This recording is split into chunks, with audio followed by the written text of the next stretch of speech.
একাত্তরে মানবতা বিরোধী অপরাধে আলবদর কমান্ডার জামায়াত নেতা মুজাহিদের আপিলের রায়ে ফাঁসির আদেশ বহাল।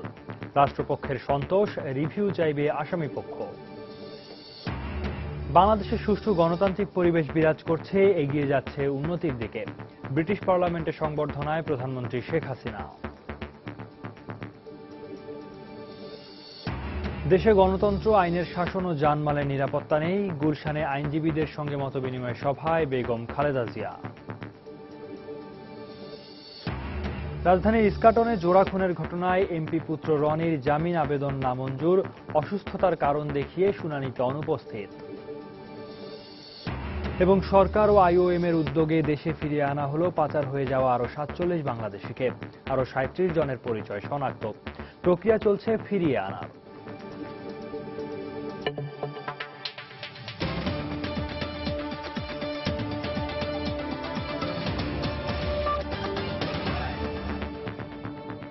প্রবাসী সময় সঙ্গে আছি সৌমিত্র শুভ্র। মানবতা বিরোধী অপরাধে আলবদর কমান্ডার ও জামায়াত নেতা আলী হাসান মোহাম্মদ মুজাহিদের ফাঁসির রায় বহাল রেখেছেন সুপ্রিম কোর্টের আপিল বিভাগ। মঙ্গলবার সকালে প্রধান বিচারপতি এস.কে. সিনহার নেতৃত্বে আপিল বিভাগের ৪ সদস্যের বেঞ্চ এ আদেশ দেন। রায়ে রাষ্ট্রপক্ষ সন্তোষ প্রকাশ করলেও রিভিউ আবেদন করার কথা জানিয়েছেন আসামিপক্ষের আইনজীবী। খান মোহাম্মদ রুমেলের রিপোর্ট। একাত্তরের মহান মুক্তিযুদ্ধের সময় বুদ্ধিজীবী হত্যা সহ মানবতা বিরোধী অপরাধের দায়ে আলবদর বাহিনীর কমান্ডার ও জামায়াতের সহকারী সেক্রেটারি জেনারেল আলী হাসান মোহাম্মদ মুজাহিদকে ২০১৩ সালের ১৭ জুলাই ফাঁসির আদেশ দেন ট্রাইব্যুনাল। একই বছরের ১১ আগস্ট এ রায়ের বিরুদ্ধে আপিল করেন মুজাহিদ। আপিলে উভয় পক্ষের যুক্তিতর্ক উপস্থাপন শেষে ১৬ জুন রায়ের দিন ধার্য করেন আদালত। আপিল বিভাগের পূর্ণাঙ্গ বেঞ্চে প্রধান বিচারপতির সঙ্গে ছিলেন বিচারপতি নাজমুন আরা সুলতানা, বিচারপতি সৈয়দ মাহমুদ হোসেন ও বিচারপতি হাসান ফয়েজ সিদ্দিকী। মোট ৯ কার্যদিবস শুনানি শেষে মঙ্গলবার উভয় পক্ষের আইনজীবীর উপস্থিতিতে রায় ঘোষণা করেন আদালত। রায়ে আলবদর কমান্ডারের সর্বোচ্চ সাজা বহাল থাকায় সন্তোষ প্রকাশ করেন রাষ্ট্রপক্ষের আইনজীবী। এই বুদ্ধিজীবী হত্যা অভিযোগটি ছিল তার বিরুদ্ধে সবচেয়ে বড় অভিযোগ। এই অভিযোগে ট্রাইব্যুনাল ওনাকে মৃত্যুদণ্ড প্রদান করেছে এবং আজকে আপিল বিভাগও সেই দণ্ড বহাল রেখেছে। আজকে এই বুদ্ধিজীবীদের ব্যাপারে যেই রায় আমরা পেলাম, যারা আমাদের বাঙালি জাতীয়তাবাদকে সমুন্নত রাখার স্বপ্ন দেখেন, তারা সবাই খুশি হবে। আলবদর কমান্ডার হিসেবে তার যে ভূমিকা, যে জঘন্য নৃশংস ভূমিকা তিনি পালন করেছেন, আমরা ট্রাইব্যুনালে তাকে যেভাবে প্রমাণ করতে পেরেছি, আজকে উচ্চ আদালতের রায়ের মাধ্যমেও কিন্তু সেটি সুপ্রতিষ্ঠিত থেকে গেল। এদিকে আসামি পক্ষের আইনজীবী জানান, রায়ের পূর্ণাঙ্গ কপি হাতে পাওয়ার পর রিভিউ পিটিশন করবেন তারা। ঢালাও অভিযোগে বুদ্ধিজীবী হত্যার মামলা তাকে ফাঁসি দেওয়া হয়েছে। এটা আমরা রায়ের পূর্ণাঙ্গ কপি পেয়ে রিভিউ ফাইল করব। আমি বিশ্বাস করি আপিল বিভাগ তখন এটা বিবেচনা করবে এবং এই ব্যাপারে সঠিক সিদ্ধান্ত আসবে। একাত্তরের মহান মুক্তিযুদ্ধের সময় জামায়াতে ইসলামের তৎকালীন ছাত্র সংগঠন ইসলামী ছাত্র সংঘের ঢাকা জেলার সভাপতি আলী হাসান মোহাম্মদ মুজাহিদ আলবদর বাহিনীর কমান্ডার হিসেবেও কাজ করেন। পরে জামায়াতের সেক্রেটারি জেনারেলের দায়িত্ব পাওয়া মুজাহিদ ধর্মীয় অনুভূতিতে আঘাত দেওয়ার মামলায় গ্রেপ্তার হন ২০১০ সালে। পরে তাকে মানবতা বিরোধী অপরাধে গ্রেপ্তার দেখিয়ে বিচার কাজ শেষ করা হয়। আলবদর কমান্ডার আলী হাসান মোহাম্মদ মুজাহিদের এই রায়টির মধ্য দিয়ে মানবতা বিরোধী অপরাধের ৪টি মামলার চূড়ান্ত নিষ্পত্তি হল, যাতে ৩ জনকে দেওয়া হয়েছে সর্বোচ্চ শাস্তি মৃত্যুদণ্ড আর একজনের ভাগ্যে জুটেছে আমৃত্যু কারাদণ্ড। এখন সব প্রক্রিয়া শেষে অন্যান্য রায়ের মতো এই রায়টিও দ্রুত কার্যকর করা হবে, এমনটি প্রত্যাশা শহীদ পরিবারের সদস্য এবং মুক্তিযুদ্ধের সপক্ষের শক্তির। খান মোহাম্মদ রুমেল, সময় সংবাদ, ঢাকা। আন্তর্জাতিক অপরাধ ট্রাইব্যুনালের রায়ের বিরুদ্ধে খালাস চেয়ে করা আপিল নিষ্পত্তির অপেক্ষায় রয়েছে জামায়াতের আমির মতিউর রহমান নিজামী, বিএনপি নেতা সালাউদ্দিন কাদের চৌধুরী সহ আরও ৭ মানবতা বিরোধীর মামলার বিচারের রায়। তবে বিএনপি নেতা সালাউদ্দিন কাদের চৌধুরীর শুনানি আপিল বিভাগের নিয়মিত কার্যতালিকায় রয়েছে, আর জামায়াত নেতা মীর কাশেম আলীর আপিলের সারসংক্ষেপের জন্য দিন ধার্য রয়েছে। নিষ্পত্তির অপেক্ষায় থাকা মামলাগুলোর বিস্তারিত থাকছে আফজাল হোসেনের রিপোর্টে। আন্তর্জাতিক অপরাধ ট্রাইব্যুনালের রায়ের বিরুদ্ধে জামায়াত নেতা মুজাহিদ, কামারুজ্জামান, কাদের মোল্লা, সাইদি ও বিএনপি নেতা সালাউদ্দিন কাদের চৌধুরী সহ ১৩ জন খালাস চেয়ে আপিল করেন। এদের মধ্যে আইনি প্রক্রিয়া শেষে কামারুজ্জামান, কাদের মোল্লার ফাঁসি কার্যকর করা হয়। সাইদির মৃত্যুদণ্ডের সাজা কমিয়ে আমৃত্যু কারাদণ্ডের রায় দেন আপিল বিভাগ। মঙ্গলবার আলবদর কমান্ডার মুজাহিদের মৃত্যুদণ্ডের সাজা বহাল রাখার মধ্য দিয়ে চতুর্থ কোনো মামলার আপিল নিষ্পত্তি হলো। তবে আপিল শুনানির আগে জামায়াতের আমির গোলাম আজম ও বিএনপি নেতা আব্দুল আলী মারা গেলে তাদের আপিল অকার্যকর ঘোষণা করেন আপিল বিভাগ। এদিকে মুজাহিদের আপিলের রায়ের পর মঙ্গলবারই বিএনপি নেতা সালাউদ্দিন কাদের চৌধুরীর আপিল শুনানি শুরু হয়েছে। তবে আপিল শুনানির জন্য অপেক্ষায় রয়েছেন জামায়াতের আমির মতিউর রহমান নিজামী, মীর কাশেম আলী, আব্দুস সুবহান, আজহারুল ইসলাম ও জাতীয় পার্টি নেতা সৈয়দ মোহাম্মদ কায়সার এবং সাবেক আওয়ামী লীগ নেতা মোবারক হোসেনের মামলাটি। ট্রাইব্যুনালের তদন্ত সংস্থার সমন্বয়ক মনে করেন তাদের তদন্ত কার্য সঠিকভাবে হয়েছে তা উচ্চ আদালতের এসব রায় প্রমাণ করে।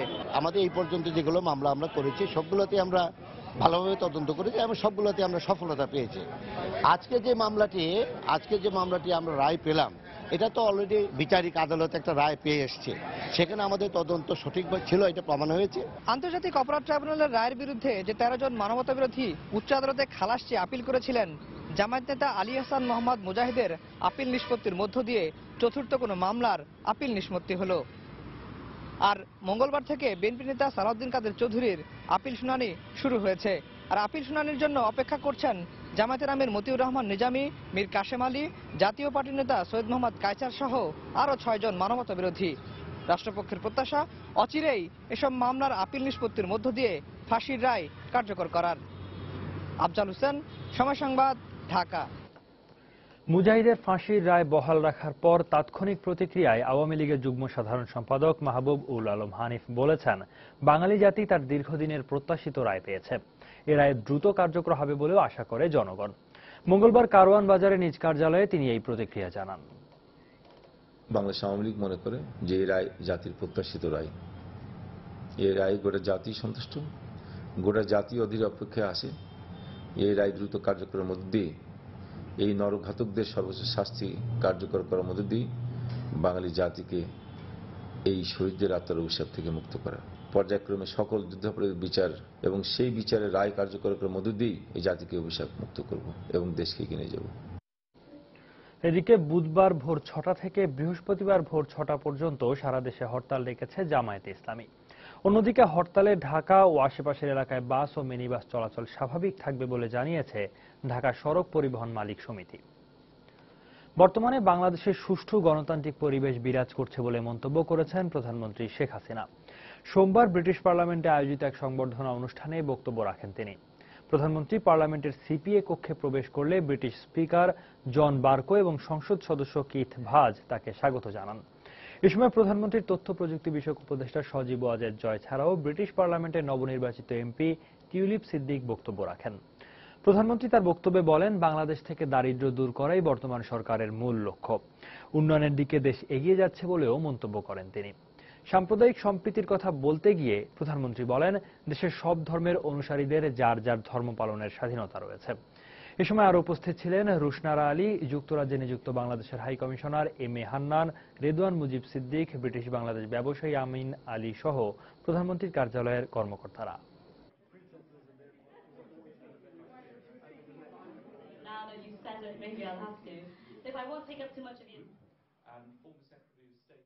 We try to follow Westminster type of democracy in my country, but it's a very difficult job, but gradually improving.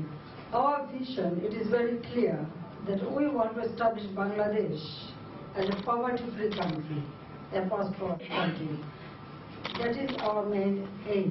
Bangladesh is a secular country. In our country, people from every religion, they can live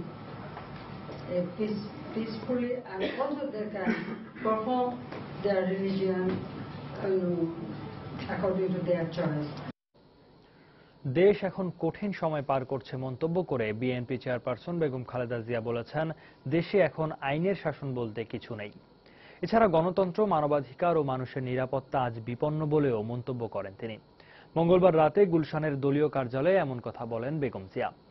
দেশে জঙ্গিবাদ, সন্ত্রাসবাদের প্রতিষ্ঠায় আওয়ামী লীগ জড়িত অভিযোগ করে তিনি আরো বলেন, বিপাকে পড়লেই বিভিন্ন জঙ্গি সংগঠনের নামে ধোঁয়া তুলে পার পেতে চায় সরকার। দেশের অবস্থা আপনারা জানেন, আজকে দেশে আইনের শাসনে আমরা গেলে কোর্টে গেলে আমরা পাই না, দেশে গণতন্ত্র নেই, মৌলিক অধিকার নেই, মানব অধিকার নেই, মানুষের জানমালের নিরাপত্তা নেই। প্রতিদিন দেখা যায় মানুষ খুন হচ্ছে, মানুষ গুম হচ্ছে, নারীরা নির্যাতিত হচ্ছে। কেন আজকে সম্পদ সব দখল করা হচ্ছে? আজকে বলে যে এরা নাকি বলে যে কি সরকার সেকুলার, তাহলে হিন্দুদের জমি জায়গা বাড়ি ঘর দখল করো কেন? আজকে দেশ হাসিনার নিয়ন্ত্রণে নেই, আজকে দেশ পুলিশের নিয়ন্ত্রণে। পুলিশ বলছে যে আমরা এই সরকারকে টিকিয়ে রেখেছি, এই সরকার সবচেয়ে বেশি দুর্নীতিপরায়ণ। আজকে দেখছেন বিদেশিরা পর্যন্ত বলছে সন্ত্রাস বা জঙ্গি এইগুলি সব আওয়ামী লীগের তৈরি, আওয়ামী লীগের সঙ্গে জড়িত। এই আনসারুল্লাহ রহমতুল্লাহ এদেরকে বানায় আওয়ামী লীগ, আওয়ামী লীগের তৈরি। কিছুদিন পর পর যখনই ওদের অবস্থা খারাপ হয় তখন এরকম দেখায়।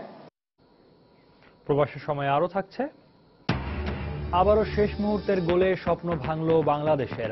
রাশিয়া বিশ্বকাপ বাছাইয়ের দ্বিতীয় ম্যাচে তাজিকিস্তানের বিপক্ষে 1-1 গোলের ড্র।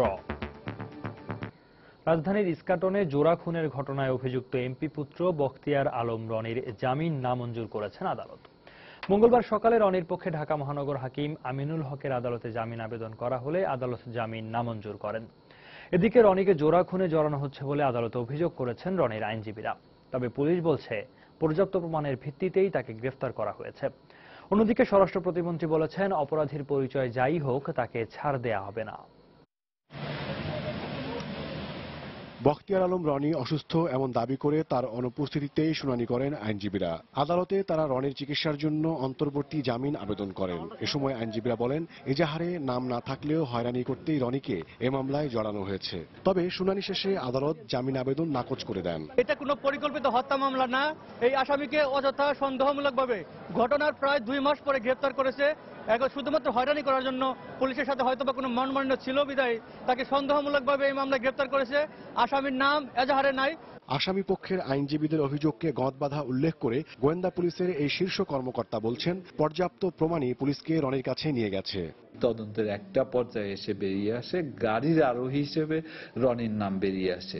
রনি ওই গাড়িতে ছিল সেই হিসাবে নয়, নামটি বা পরিচিতি প্রথমে নয়, প্রথমে আসলে একজন খুনির অস্তিত্বই আমাদের তদন্তে আসে এবং পরবর্তীকালে জানা যায় যে এই খুনি বখতিয়ার আলম রনি। তো সেই হিসেবেই তাকে গ্রেপ্তার করা হয়েছে। কাজেই আইনজীবীর পক্ষ থেকে বিজ্ঞ আদালতে যে বক্তব্য দেওয়া হয়েছে সেই বক্তব্য পুরোপুরি আসলে ভিত্তিহীন বলে আমরা মনে করি।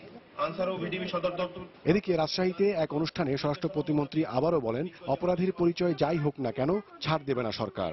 এখানে কে এমপি পুত্র, কে মন্ত্রী পুত্র, কে বিশাল বিত্তশালী লোকের পুত্র, ইনফ্লুয়েন্সিয়াল লোকের পুত্র, সেগুলি দেখা হচ্ছে না। আইনে যেটা আছে সেইভাবেই তার বিচার হবে এবং তার যে সমস্ত দুষ্কর্ম প্রমাণিত হয়েছে বলে পুলিশ বলছেন, চার্জশিট হলে তার বিচার শুরু হবে। গত 13 এপ্রিল গভীর রাতে ইস্কাটন এলাকায় সংসদ সদস্য পিনু খানের ছেলে রনি নেশাগ্রস্ত অবস্থায় গাড়ি থেকে গুলি ছুড়লে এক অটোরিকশা ও এক রিকশা চালক নিহত হন। গাড়ি চালকের স্বীকারোক্তিমূলক জবানবন্দির ভিত্তিতে 31 মে রনিকে গ্রেপ্তার করে পুলিশ। উমর ফারুক, সময় সংবাদ, ঢাকা। এবার প্রবাসের খবর। 65তম জন্মদিনে সারদার অর্থ কেলেঙ্কারির সঙ্গে জড়িত থাকার অস্বস্তি থেকে নিজেকে মুক্ত করলেন পশ্চিমবঙ্গের অভিনেতা মিঠুন চক্রবর্তী। জনগণের জমানো অর্থ নিয়ে উধাও হয়ে যাওয়া সারদা কোম্পানির কাছ থেকে নেয়া প্রায় 1,20 লাখ টাকা ফেরত দিয়েছেন তিনি। মিঠুন একসময় সারদার একটি টেলিভিশন চ্যানেলে অনুষ্ঠান উপস্থাপনা করতেন। এজন্য 2 কোটি রুপির চুক্তি হলেও সারদার কাছে তিনি পেয়েছিলেন প্রায় 1,76 লাখ টাকা। আয়কর বাবদ দেয়া টাকা বাদ দিয়ে মঙ্গলবার কেলেঙ্কারি তদন্তকারী সংস্থার কাছে 1,20 লাখ টাকার ব্যাংক ড্রাফট জমা দেন মিঠুনের আইনজীবী বিমান সরকার। মিঠুনের আইনজীবী জানান, তার মক্কেল আইনের বাইরে গিয়ে কিছু করেননি। অবৈধভাবে জনগণের কাছ থেকে সারদার অর্থ তোলার ব্যাপারে কিছু জানতেন না মিঠুন। ভুয়া প্রতিষ্ঠানের নাম করে সাধারণ আমানতকারীদের কাছ থেকে সারদা গ্রুপ অন্তত 50,000 কোটি টাকা নিয়ে উধাও হয়। প্রতিষ্ঠানটির মালিক সুদীপ্ত সেন গ্রেপ্তার হয়েছেন।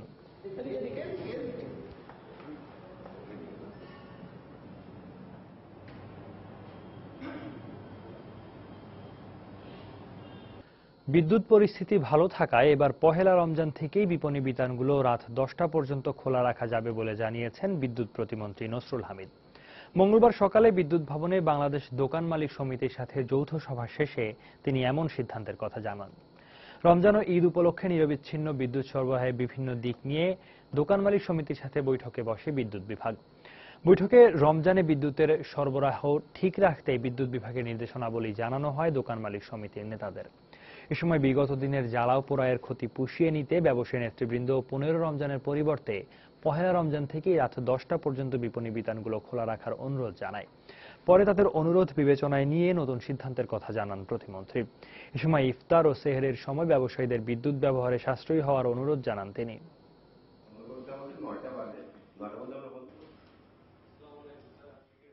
আমাদের কোনো লোডশেডিং নাই, নিরবিচ্ছিন্ন বিদ্যুৎ করতে গিয়ে আমাদের কিন্তু বিতরণ ব্যবস্থায় কিছু ত্রুটি দেখা দিচ্ছে, সেগুলি কিন্তু আমরা সারছি। এরকম না আমরা বসে আছি, আমাদের আরেক কিছুটা দিন সময় লাগবে একটা ভালো পরিস্থিতি আসার জন্য। আমরা কোনো সময় নির্ধারণ করতে চাই না, তারা ব্যবসা করবেন তারা করেন, কোনো সমস্যা নাই। ইনশাল্লাহ আমাদের বিদ্যুৎ সাফিসিয়েন্ট আছে, তবে সাশ্রয়ী ভাবে আপনারা ব্যবহার করবেন, এইটি আপনাদের কাছে। আমি তো আশা করব যদি ব্যবসা ভালো থাকে তারা 10টা পর্যন্ত ব্যবসা করবে, 11টা পর্যন্ত ব্যবসা করবে। পাচার হয়ে যাওয়া আরো 47 বাংলাদেশিকে দেশে ফিরিয়ে আনা হয়েছে।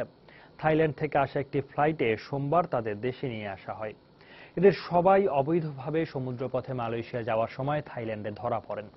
পরে বাংলাদেশ সরকার ও IOM এর উদ্যোগে তাদের দেশে ফিরিয়ে আনা হলো। বিমানবন্দরে তারা জানান, দেশে কাজ না থাকায় ঝুঁকি নিয়ে বিদেশ পাড়ি জমিয়েছিলেন তারা। ভাগ্য বদলের আশায় অবৈধভাবে সমুদ্রপথে মালয়েশিয়া যাত্রা শুরু করে এসব বাংলাদেশিরা। এক শ্রেণীর দালাল চক্র প্রথমে ছোট নৌকায় ও পরে বড় নৌকায় করে এদেরকে থাইল্যান্ড সীমান্ত দিয়ে মালয়েশিয়ায় পাচার করত। পাচার হয়ে যাওয়া অনেকেই থাইল্যান্ড ও মালয়েশিয়ার জঙ্গলে অত্যাচারিত হয়ে মারা যান। অনেকে ধরা পড়েন অবৈধ অভিবাসী হিসেবে। এরকম 47 জন বাংলাদেশিকে যাচাই বাছাইয়ের পর সোমবার দেশে ফিরিয়ে আনা হয়। এদের সবাই থাইল্যান্ডের বিভিন্ন ক্যাম্পে আটক অবস্থায় ছিল। দেশে ফিরে আসা এসব হতভাগ্যরা জানালেন তাদের অভিজ্ঞতার কথা। টেকনাফে নিয়ে যা ছোট শিপ দিয়ে আমাদের বড় শিপে তুলে দিছে, তারপরে ওখান থেকে আমাদেরকে নিয়ে যায় থাইল্যান্ডের বর্ডারে, আমরা পোষার ওই নেভির কাছে ধরা খাচ্ছি। ধরা পড়ার পরে থাইল্যান্ড বর্ডারে ধরা পড়ার পরে ওখানে থাইল্যান্ড আছে 8 মাস জেল খাটছে। মূলত দেশে কাজের অভাবই তাদেরকে এরকম ঝুঁকি নিতে বাধ্য করেছে বলে জানালেন তারা। রোজগার ইনকাম করার উদ্দেশ্যে আমরা জীবনের ঝুঁকি নিয়ে পানি পথে রওনা করছি। আমরা গ্রামে অনেক দারিদ্র ফ্যামিলির ছেলেমেলে, আমরা যাই হোক কাজ কাম করে খাই, তখন আমাদের দালালরা আমাদের এই দুর্বলতার সুযোগ নিয়ে বলে, তো তোরা গ্রামে কাজ করে কতটুকু টাকা পাস, এর থেকে আলোকে তুই অনেক টাকা পাবি, মালয়েশিয়ায় যা, মালয়েশিয়ায় যা ইনকাম করবি। বাংলাদেশ সরকার IOM এর সহযোগিতায় চিহ্নিত করার পর তাদেরকে দেশে ফিরিয়ে আনার উদ্যোগ নেয়। 47 জন এরা কিন্তু একটু বেশ মোটামুটি আগের, মানে এই যে রিসেন্ট যে মাসগ্রেভের যে জিনিসটা হলো তার কিন্তু আগের। এবং আমরা যেটা তাদের কাছ থেকে ইনফরমেশন নেওয়ার সময় যে খবরগুলো আমরা পেলাম সেটা হলো যে তারা অনেকে দেখা যাচ্ছে যে 17-18 মাসেরও তারা আছে, আবার অনেকে ম্যাক্সিমাম যেটা দেখা গেল যে 7.5 মাস, 8 মাস, 8.5 মাস এরকম ধরনের ডিউরেশনে তারা ওখানে ছিল আর কি। থাইল্যান্ডের বিভিন্ন ক্যাম্পে আটকে থাকা এরকম আরো 1002 বাংলাদেশি অবৈধ অভিবাসীকে দেশে ফিরিয়ে আনার প্রক্রিয়া চলছে বলে IOM এর পক্ষ থেকে জানানো হয়। রামিম হাসান, সময় সংবাদ, ঢাকা। এদিকে মিয়ানমারের জলসীমা থেকে উদ্ধার হওয়া অভিবাসন প্রত্যাশীদের মধ্যে আরো 37 জনকে বাংলাদেশি হিসেবে শনাক্ত করা হয়েছে। তাদেরকে আগামী শুক্রবার দেশে ফিরিয়ে আনা হবে বলে জানিয়েছে বিজিবি। কক্সবাজার সেক্টরের BGB commander colonel MM Anisur Rahman জানান, গত 21 মে মিয়ানমারের জলসীমা থেকে 208 অভিবাসন প্রত্যাশীকে উদ্ধার করে দেশটির নৌবাহিনী। যাচাই বাছাই শেষে গত 8 জুন 150 জনকে বাংলাদেশি হিসেবে শনাক্ত করে তাদেরকে বিজিবির কাছে হস্তান্তর করে মিয়ানমার। পরবর্তীতে বাকি 58 জনের মধ্যে আরো 37 জনকে বাংলাদেশি হিসেবে শনাক্ত করা হয়। দুদেশের সীমান্তরক্ষী বাহিনীর মধ্যে পতাকা বৈঠকের মাধ্যমে তাদেরকে বান্দরবানের ঘুমধুম সীমান্ত দিয়ে ফেরত আনা হবে বলে জানিয়েছে বিজিবি। ক্রোয়েশিয়া, ঘানা, মাল্টা ও উগান্ডার বাংলাদেশে নবনিযুক্ত রাষ্ট্রদূতরা রাষ্ট্রপতি মোহাম্মদ আব্দুল হামিদের সঙ্গে সাক্ষাৎ করেছেন। মঙ্গলবার বিকেলে বঙ্গভবনে তারা এই সাক্ষাতে মিলিত হন। এ সময় নবনিযুক্ত ক্রোয়েশিয়ার রাষ্ট্রদূত আমির মোহারেমি, ঘানার রাষ্ট্রদূত স্যামুয়েল প্যানি ইন ইয়েলি, মাল্টার রাষ্ট্রদূত জন জোসেফ অ্যাকুইলিনা এবং উগান্ডার রাষ্ট্রদূত মিস এলিজাবেথ পল নেপিও রাষ্ট্রপতি মোহাম্মদ আব্দুল হামিদের কাছে তাদের পরিচয়পত্র পেশ করেন। রাষ্ট্রপতি বাংলাদেশে তাদের দায়িত্ব পালনকালে সার্বিক সহযোগিতার আশ্বাস দেন। বাংলাদেশের সঙ্গে সংশ্লিষ্ট দেশগুলোর দ্বিপাক্ষিক ও বাণিজ্যিক সম্পর্ক উন্নয়নে নবনিযুক্ত রাষ্ট্রদূতরা সচেষ্ট থাকবেন বলে আশা প্রকাশ করেন রাষ্ট্রপতি মোহাম্মদ আব্দুল হামিদ।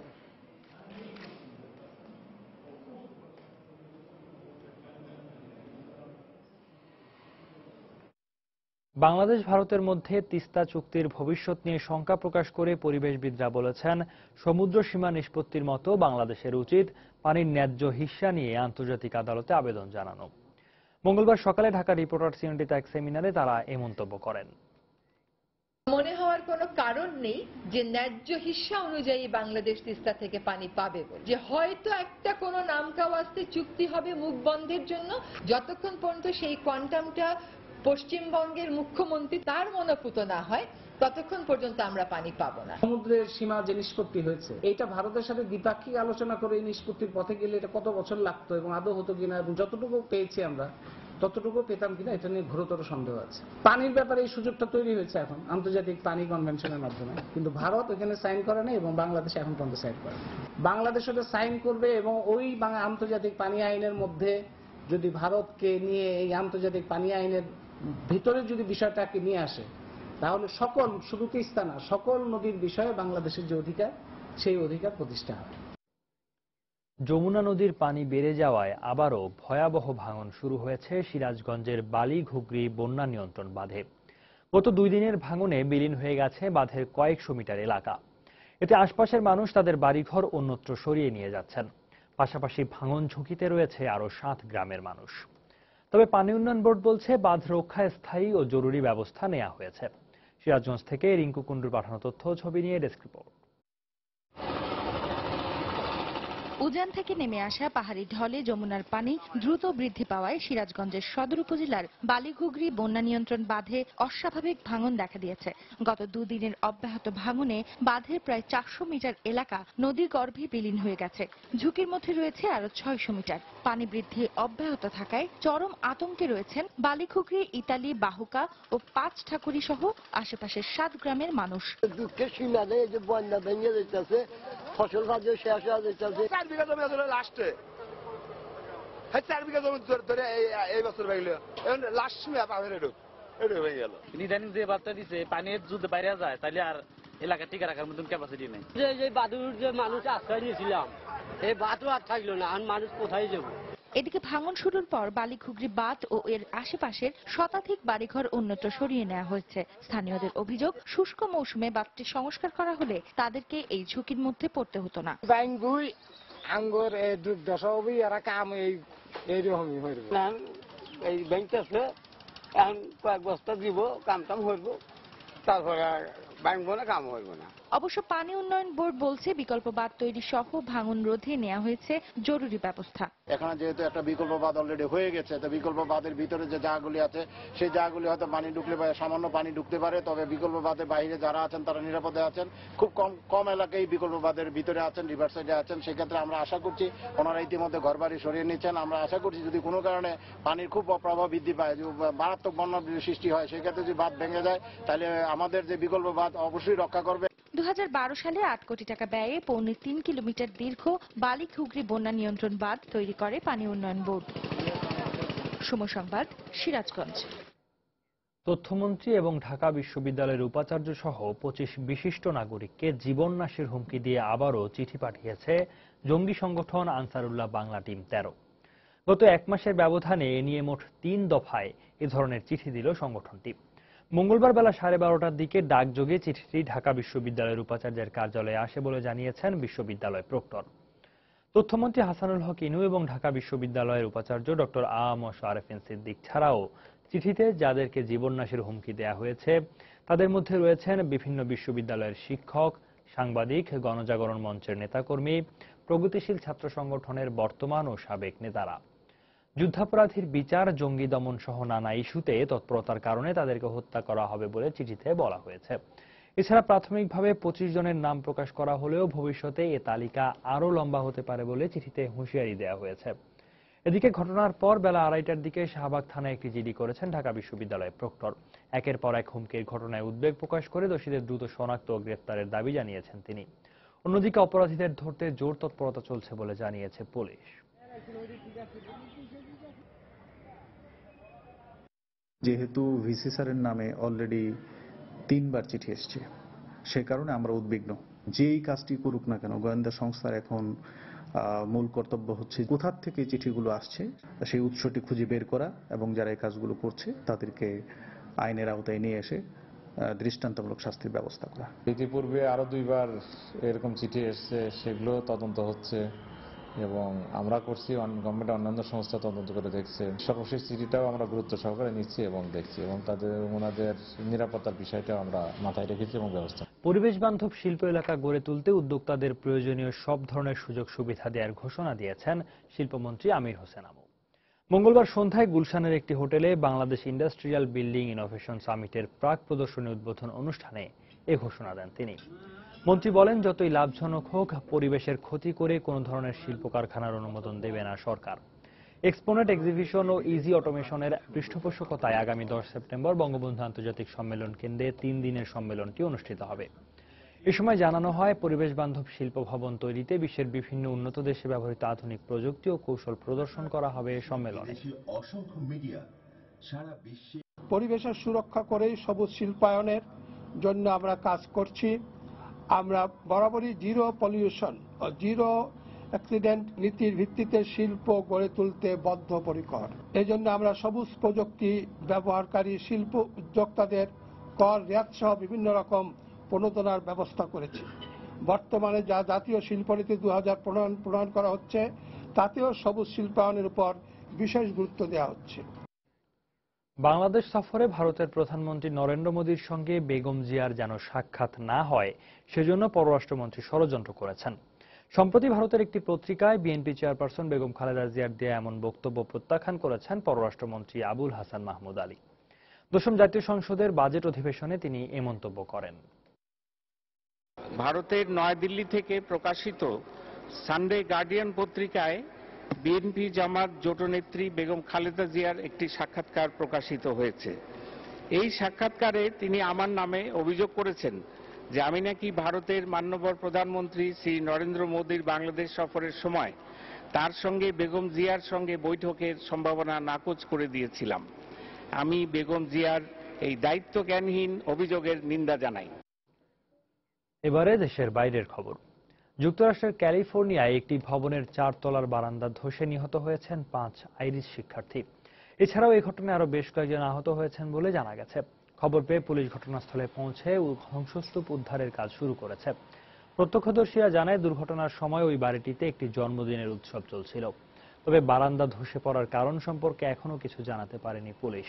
এদিকে আয়ারল্যান্ডের পররাষ্ট্রমন্ত্রী সাইকেল হিজিন জানান, নিহতদের মধ্যে 4 জন ঘটনাস্থলে এবং 1 জন হাসপাতালে নেয়ার পথে মারা যান। এছাড়াও এই ঘটনায় আহত 8 থেকে 9 জন শিক্ষার্থীও আয়ারল্যান্ডের নাগরিক বলে এ সময় জানান তিনি।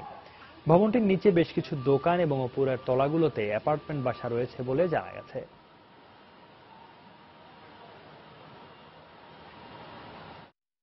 তিউনিসিয়ায় ট্রেন লরি সংঘর্ষে নিহত হয়েছেন কমপক্ষে 17 জন।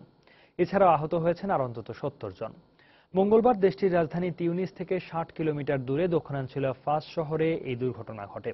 তিউনিসিয়ার যোগাযোগ ও স্বরাষ্ট্রমন্ত্রীর বরাত দিয়ে কাতার ভিত্তিক সংবাদ মাধ্যম আল জাজিরা খবরটি নিশ্চিত করে।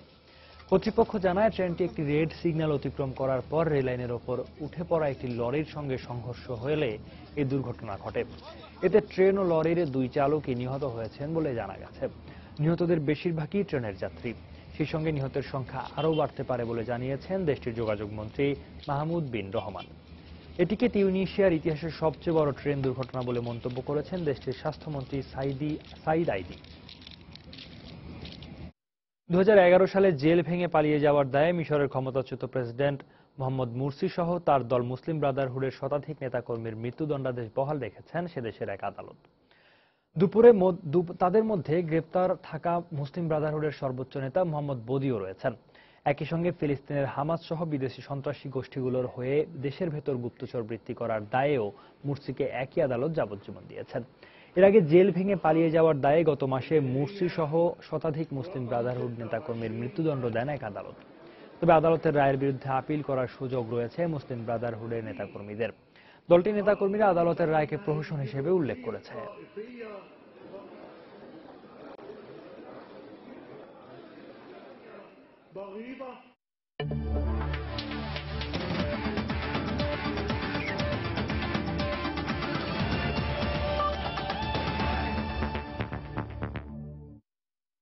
বিশ্বকাপ বাছাই ম্যাচের খবর। আবারও শেষ মুহূর্তের গোলে স্বপ্ন ভাঙল বাংলাদেশের। পুরো ম্যাচে আধিপত্য ও শুরুতে লিড নিয়েও তাজিকিস্তানের বিপক্ষে 1-1 গোলে ড্র করেছে মামুনুলরা। বাংলাদেশের পক্ষে গোল করেন স্ট্রাইকার জাহিদ হাসান এমিলি। বঙ্গবন্ধু স্টেডিয়ামে বাংলাদেশের চেয়ে র্যাঙ্কিংয়ের ওপরের দল তাজিকিস্তানের বিপক্ষে খেলার শুরু থেকেই আক্রমণাত্মক খেলতে থাকে বাংলাদেশ।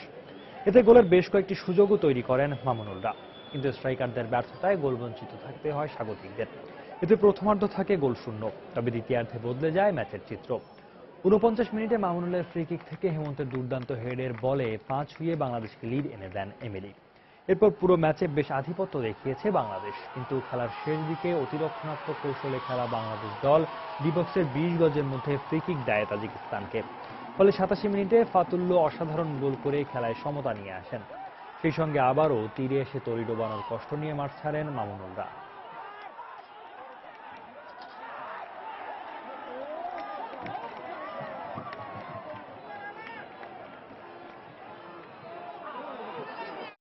প্রবাসী সময়ে এ পর্যায়ে শীর্ষ সংবাদ জানিয়ে দিচ্ছি আরেকবার। 71 মানবতা বিরোধী অপরাধে আলবদর কমান্ডার জামায়াত নেতা মুজাহিদের আপিলের রায়ে ফাঁসির আদেশ বহাল। রাষ্ট্রপক্ষের সন্তোষ, রিভিউ চাইবে আসামি পক্ষ। বাংলাদেশে সুষ্ঠু গণতান্ত্রিক পরিবেশ বিরাজ করছে, এগিয়ে যাচ্ছে উন্নতির দিকে। ব্রিটিশ পার্লামেন্টের সংবর্ধনায় প্রধানমন্ত্রী শেখ হাসিনা। দেশে গণতন্ত্র, আইনের শাসন ও জানমালের নিরাপত্তা নেই। গুলশানে আইনজীবীদের সঙ্গে মতবিনিময় সভায় বেগম খালেদা জিয়া। রাজধানীর ইস্কাটনে জোড়া খুনের ঘটনায় এমপি পুত্র রনির জামিন আবেদন নামঞ্জুর। অসুস্থতার কারণ দেখিয়ে শুনানিতে অনুপস্থিত। এবং সরকার ও আইওএম এর উদ্যোগে দেশে ফিরিয়ে আনা হলো পাচার হয়ে যাওয়া আরো 47 বাংলাদেশিকে। আরো 37 জনের পরিচয় শনাক্ত, প্রক্রিয়া চলছে ফিরিয়ে আনা। এই ছিল প্রবাসী সময়ে। যে কোনো খবর পেতে ভিজিট করুন সময়নিউজ.টিভি। যে কোনো রবি ও সিটিসেল নম্বর থেকে সময় সংবাদের খবর, অনুষ্ঠান সূচি জানতে এবং যে কোনো তথ্য সময় সংবাদকে জানাতে ডায়াল করুন 16242 নম্বরে। এছাড়া এইমাত্র পাওয়া খবর মোবাইলে পেতে SMS করুন *SN লিখে পাঠিয়ে দিন 16242 নম্বরে। সঙ্গে থাকুন সময়।